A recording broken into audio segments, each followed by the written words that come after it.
Buenos días, muy buenos días. Gracias por estar acompañándome aquí en su programa La Voz de la Justicia a través de la nueva FM 94.7. Contentos de estar con ustedes aquí platicando y conversando de, pues sí, efectivamente, de diversas situaciones, diversos procesos de la vida cotidiana.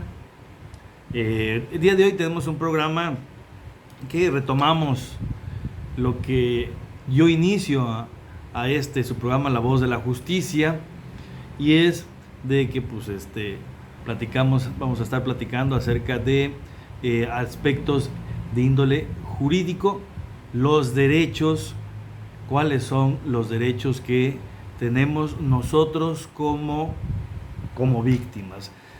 La verdad es que pues en México y pues por supuesto que sucede también aquí en nuestro estado de Chiapas, muchas de las personas que desafortunadamente se encuentran en alguna situación en la cual les cometen alguna conducta delictiva, pues en muchas de las ocasiones las personas no acuden ante las instancias ministeriales, las encargadas de la investigación del delito, y muchas de las ocasiones es porque desconocemos cuáles son nuestros derechos, desconocemos cuáles son pues estos aspectos que se determina como derechos de las víctimas. Ha existido y existe desafortunadamente una cultura de la no denuncia, de no acudir ante estos órganos encargados de la persecución de los delitos y de los delincuentes, porque pues realmente por lo general la ciudadanía ha tenido o hemos tenido muchos sinsabores, ¿no? Muchas circunstancias en las cuales pues uno se siente incómodo, las autoridades siempre están ahí como en una situación de no siempre dar un mejor servicio a la ciudadanía, a las personas que sufren de una conducta delictiva, y que eso da la circunstancia y la situación de pues necesitar acudir ante las instancias gubernamentales encargadas de la procuración y la administración de justicia. Mucho de ello se debe a que desconocemos, nosotros como ciudadanos, desconocemos cuáles son los derechos que nos asiste cuando somos víctimas de una conducta delictiva. Muy común escuchar que muchos de los ordenamientos legales están realizados o están hechos para los delincuentes, los imputados, las personas que se les acusa de haber cometido una conducta delictiva. Perdón. Y la verdad es que también nosotros, aquellas personas que han tenido la desfortuna de que se les ha cometido una conducta delictiva, pues también tienen derechos, y muchas de las ocasiones cuando tenemos la necesidad de acudir ante esas instancias gubernamentales, pues desconocemos cuáles son estos derechos, y por eso es de que en muchas de las ocasiones estos servidores públicos se aprovechan de esa situación y pues realizan en muchas de las ocasiones malos tratos, en algunos otros actos de corrupción. Y en ese sentido quiero platicar el día de hoy con ustedes acerca de algunos derechos que se establecen en el Código Nacional de Procedimientos Penales como derechos de la víctima, derechos que tiene aquella persona que desafortunadamente ha sido víctima de una conducta delictiva. Tenemos que entender que existen dos tipos de víctima: una víctima directa, por así decirle, que es pues esta persona que resiente el daño directamente causado, ¿no? Resiente el delito en su primera persona, ¿no? Alguien que pues, lesiona, pues alguien que el golpeado sería esta víctima directa de ese delito. Pero también existen víctimas indirectas, que son en muchas de las ocasiones los familiares de la víctima directa, ¿no? Pensemos en el delito de homicidio. Las víctimas indirectas del delito de homicidio pues son los familiares de la persona que fue vulnerada o a que le fue cometido el delito de homicidio. Entonces, bajo esa tesitura, el Código Nacional de Procedimientos Penales, en su artículo 109, determina cuáles son los derechos que tiene toda víctima u ofendido. Aquí, en este caso, el Código Nacional hace la diferencia entre una persona víctima y otro es el ofendido, que es lo mismo que les comentaba acerca de una víctima directa o indirecta. Y se determina en su primera fracción que uno de los derechos que tenemos como víctimas es el de ser informado de los derechos que en su favor reconoce la Constitución. Debemos entender que también como víctimas de un delito, también la Constitución prevé en su artículo 20 constitucional, válgase la expresión, prevé derechos con la finalidad de que no solamente el imputado tenga derechos constitucionales, sino también las víctimas del delito. Así que uno de los derechos que consagra este artículo 109 es el derecho a ser informado de esos derechos. O sea, no solamente informa al imputado, sino también las autoridades tienen derechos de comentar, decirle cuáles son los derechos constitucionales que tiene una persona a hacer cuando se encuentra en esa posición de ser víctima de una conducta delictiva. ¿Quiénes son? Bueno, ¿quiénes deberían ser estas autoridades? Pues desde, si estamos hablando de que una persona es detenida en flagrancia en el momento de estar cometiendo la conducta delictiva, pues desde ese momento debería los cuerpos policíacos, las autoridades que están interviniendo en esa primera acción, tendrían que tener el conocimiento y hacerle de este conocimiento a las víctimas que tienen derechos constitucionales, y que en ese sentido cuáles son estos derechos que tienen y que se encuentran consagrados tanto en la Constitución como en el Código Nacional de Procedimientos Penales. De igual forma, se nos dice que es un derecho hacia las víctimas u ofendidos el hecho de que el Ministerio Público y sus auxiliares, así como el órgano jurisdiccional, les faciliten acceso a la justicia y les presten los servicios que constitucionalmente tienen encomendados con legalidad, honradez, lealtad, imparcialidad, profesionalismo, eficiencia y eficacia, y con la debida diligencia. Así que otros derechos que tiene la víctima es que el Ministerio Público, la función de Fiscalía General en el Estado, en la República, así como la función de órgano jurisdiccional, entendiendo como estos a los jueces, tienen la obligación de proporcionarle los servicios que esas propias instancias cuentan. O sea, servicios médicos, psicológicos, victimológicos, cuando así sea necesario, ¿no? Que en muchos de los casos se hace necesario este tipo de circunstancias y que por ende tiene una obligación el Ministerio Público y los jueces de proporcionar estos servicios a las víctimas.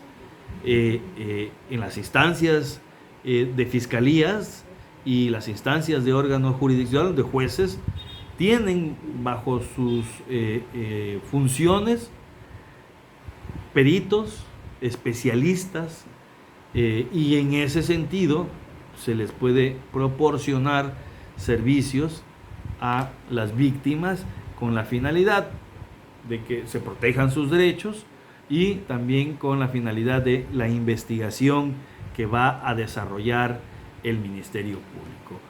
Importante, muy importante, amigos, que conozcamos acerca de estos derechos. Importante que conozcamos acerca de que si es un derecho para el gobernado, para la ciudadanía que se encuentra víctima de una conducta delictiva, que la verdad a últimas fechas esto de la configuración de los delitos, por lo menos en la capital del estado, ha ido aumentando en un sector importante. Aumenta en algunos casos, se queda estancado, pero bueno, lo que sí tenemos nosotros que tener en cuenta es que si es un derecho para nosotros, es una obligación para las autoridades. Las autoridades, inclusive las municipales, no solamente las del Estado, no solamente las federales, sino también para las autoridades municipales es una obligación. Nosotros nos vamos a nuestro primer corte, regresamos.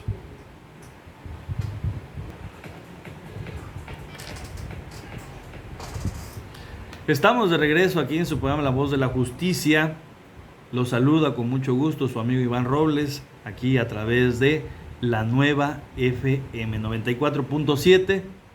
Estamos platicando acerca de estos derechos que como víctimas de una conducta delictiva tenemos y como obligación que existe por parte de los gobiernos, los entes gubernamentales, gobiernos de los tres niveles, gobiernos tanto federales, estatales y municipales. Esta obligación que tiene el Estado de proporcionarnos seguridad, de protegernos nuestros derechos. En ese sentido, bueno, a últimas escuchamos, supimos, leímos acerca de lo que sucedió en Culiacán, cuando el gobierno federal manifestó que había realizado un operativo. Bueno, manifestó, después se retractó, después dijo que sí otra vez, después dijo que ya no, que ya no sé, varias circunstancias ahí donde el propio gobierno se contradecía. Y donde se indicó que primeramente personal de seguridad pública hizo una detención y que en esa detención se detuvo a un hijo de pues el tristemente célebre Chapo Guzmán, sentenciado allá en Estados Unidos, y que en represalia por esa detención pues hubo muchos narcobloqueos, amenazas, un caos en Culiacán, y que se vio forzado, obligado, de forma voluntaria, el Estado de dejar en libertad o ya no continuar con la operación esta de detención de el hijo del Chapo Guzmán. La verdad es que hablo así porque también la propia historia ha dado muchos vuelcos, se han hecho comentarios y información que llega en un primer plano, después se contradice esa misma información. Y el día de hoy, en estas mañaneras del presidente de la República, pues dio una conferencia el secretario Durazo, el secretario de Seguridad Pública, entre lo que su servidor entendía o entendió es de que si anteriormente los gobiernos anteriores estuvieron combatiendo frontalmente a la delincuencia organizada y que no dio como resultado, entonces que si no dio como resultado en las ocasiones anteriores, pues entonces en esta combatir a la delincuencia organizada pues daría el mismo resultado que en los anteriores, nada. Y pareciera que nos quieren decir que no va a haber combate a la delincuencia organizada por parte del gobierno, por lo menos federal, ¿no?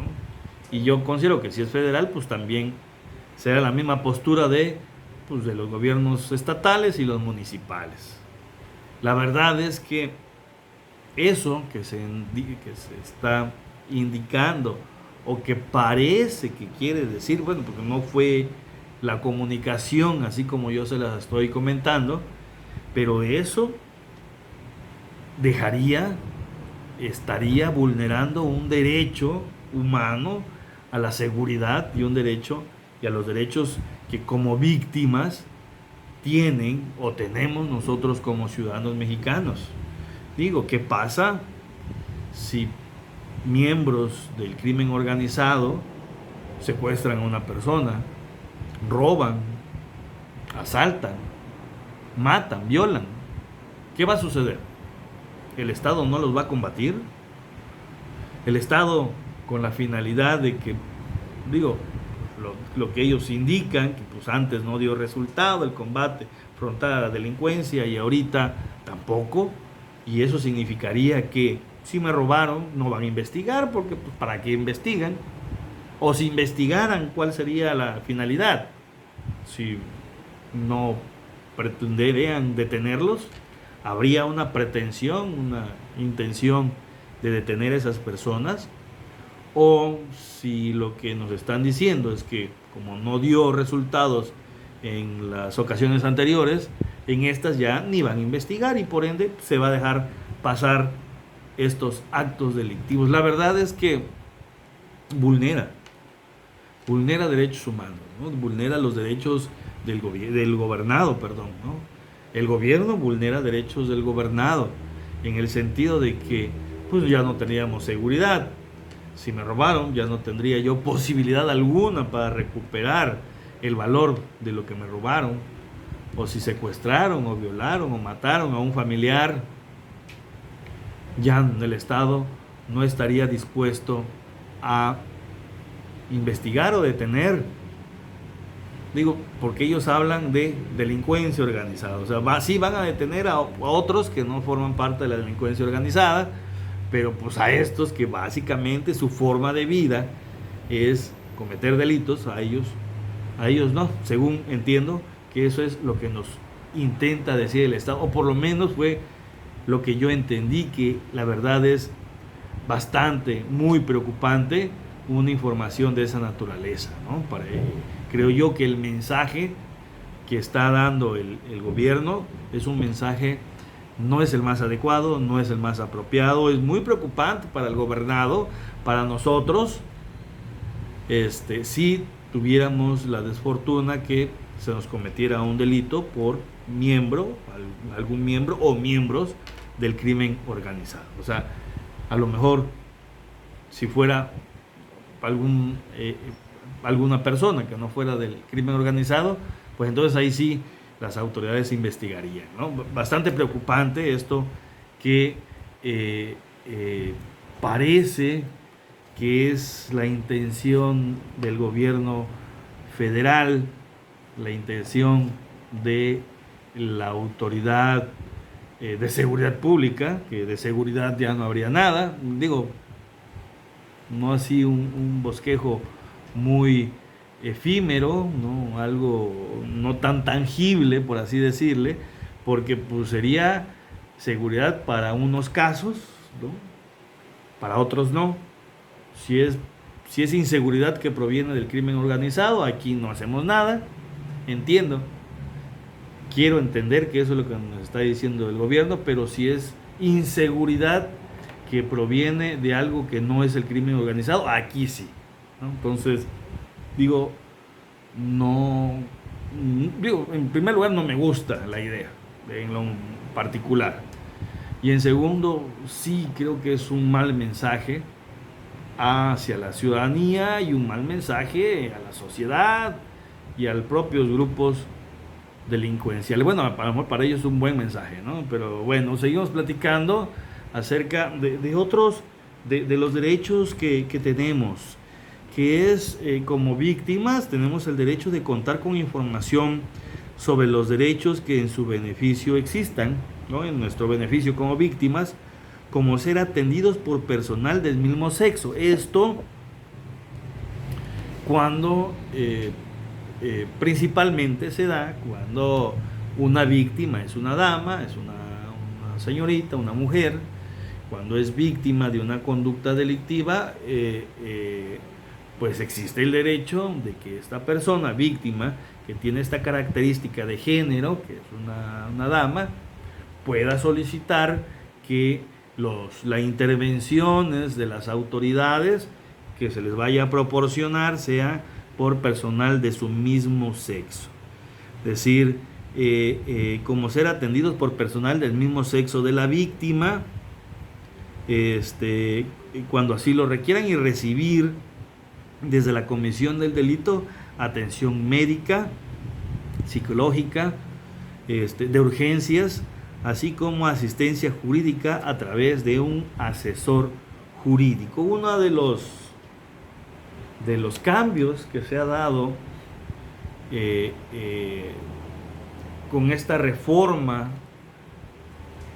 de la Constitución del 2008 es que se reforma plenamente los derechos constitucionales de la víctima.